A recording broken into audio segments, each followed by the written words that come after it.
NDA से बागी होने की चर्चाओं के बीच केंद्रीय मंत्री चिराग पासवान की मुलाकात भारतीय जनता पार्टी के राष्ट्रीय अध्यक्ष जेपी नड्डा से हुई और उस मुलाकात को लेकर कहा गया कि सब कुछ ठीक कर लिया गया। कुछ बातों को लेकर चिराग की नाराजगी थी, जिसके कारण चिराग पासवान के इस तरीके के बयान आ रहे थे, जिसमें चिराग बिहार की राजनीति, बिहार में चुनाव लड़ने और मुख्यमंत्री बनने की बात सामने आ रही थी।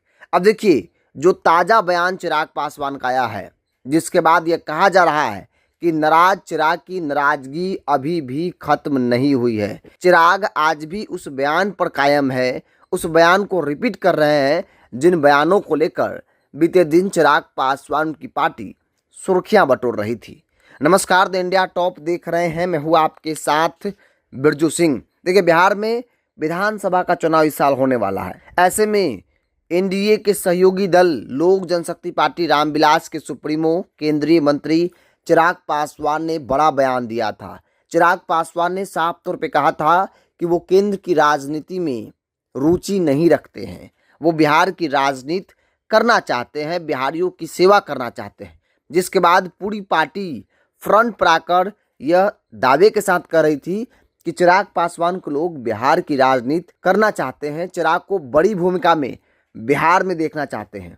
मतलब दबे जुबान में कहा जा रहा था कि चिराग पासवान को लोग मुख्यमंत्री के तौर पर देखना चाहते हैं। और तब कहा गया कि चिराग एनडीए से बागी हो सकते हैं, केंद्रीय मंत्री मंडल से इस्तीफा दे सकते हैं, एक नया गठबंधन हो सकता है कि महागठबंधन या फिर कांग्रेस पीके के साथ एक नया गठजोड़ बनाकर चुनाव लड़ सकते हैं, क्योंकि चिराग को ऐसा लगता है कि यहाँ पर उनको बहुत कुछ मिलने वाला नहीं है। देखिए, उस चर्चाओं के बीच चिराग पासवान की मुलाकात जेपी नड्डा से हुई थी और तब कहा गया कि सब कुछ ठीक है। लेकिन कल जो चिराग पासवान ने जो बयान दिया, जिसमें सीधे तौर पर चिराग पासवान ने बड़ा बयान दिया। चिराग पासवान ने कहा कि मेरे राजनीति में आने का कारण ही बिहार है। बिहारियों को दूसरे प्रदेश में अपमानित किया जाता है, बिहार से पलायन किए हुए लोग दूसरे राज्यों में मजबूर हैं।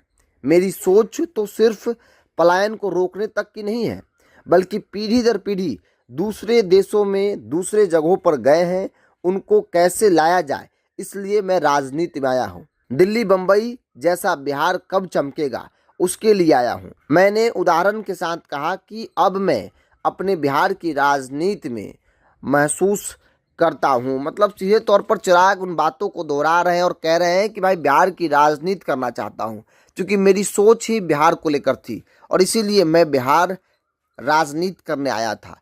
लेकिन सांसद बना, दिल्ली चला गया, अब केंद्रीय मंत्री हूँ तो जाहिर तौर पर दिल्ली में ज़्यादा समय देना पड़ता है, तो ऐसे में बिहार की सेवा मैं नहीं कर पाता हूँ।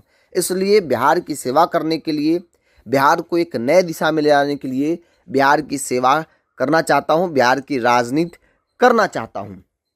याद कीजिए 2020 Bihar first, Bihari first slogan, और उस स्लोगन ने नीतीश कुमार को कहीं हद तक डैमेज किया और एक बार फिर से वो परिस्थिति एनडीए के अंदर बनती नजर आ रही है। हालांकि इन तमाम चीज़ों को लेकर भारतीय जनता पार्टी मौन दिख रही है। भाजपा वेट एंड वॉच की स्थिति में है। भाजपा को ऐसा लगता है कि चीज़ें ठीक हो जाएंगी, क्योंकि हमने आपको कई वीडियो में बताया है कि चिराग पासवान का मात्र 2 शर्त है। एक, उनका जो विभाग है, जिस विभाग के मंत्री है, वो विभाग बदल दिया जाए, कुछ अच्छा विभाग दिया जाए। दूसरा, कुछ सीटें बढ़ाई जाए। 25 सीट एनडीए के अंदर मिल रहा है और ये पुख्ता जानकारी है कि 25 सीट एनडीए के अंदर चिराग को मिल रहा है। चिराग चाहते हैं कि कम से कम 35 सीट उनकी पार्टी को मिले, कम से कम 35 सीट। हालांकि उन्होंने लिस्ट 50-55 सीटों की लिस्ट भेज दिया है भाजपा को, लेकिन सीट 25 ही मिल रहा है। और इन तमाम बातों को लेकर चिराग की नाराजगी है और यही नाराजगी के कारण हुआ कि जेपी नड्डा से मुलाकात हुई और जिस कार्यक्रम में चिराग के लिए कुर्सी नहीं थी, उस कार्यक्रम में चिराग को कुर्सी दी गई डैमेज कंट्रोल करने के लिए, नरेंद्र मोदी कार्यक्रम में। चूँकि उनको पहले से इन्वाइट नहीं था, अचानक से सब कुछ तय हुआ और चिराग पासवान को उस मंच पर जगह मिला, तो नाराजगी अभी भी खत्म होती नजर नहीं आ रही है। अब देखने वाली बात हुई कि एनडीए के अंदर जो बागी तेवर उठे हैं वो कहाँ तक जाता है, सब कुछ ठीक हो जाता है, या फिर ये कारवां जो चला है बिहारी और बिहारीपन को लेकर वो कितना दूर तक और कहाँ तक जाता है। आप क्या मानते हैं चिराग पासवान को लेकर? आप भी अपनी राय को कमेंट्स बॉक्स में रखिए। अगर आप मेरे चैनल को यूट्यूब पर देख रहे हैं तो सब्सक्राइब कर लीजिए, फेसबुक पर देख रहे हैं तो पेज को लाइक और फॉलो कर लीजिए।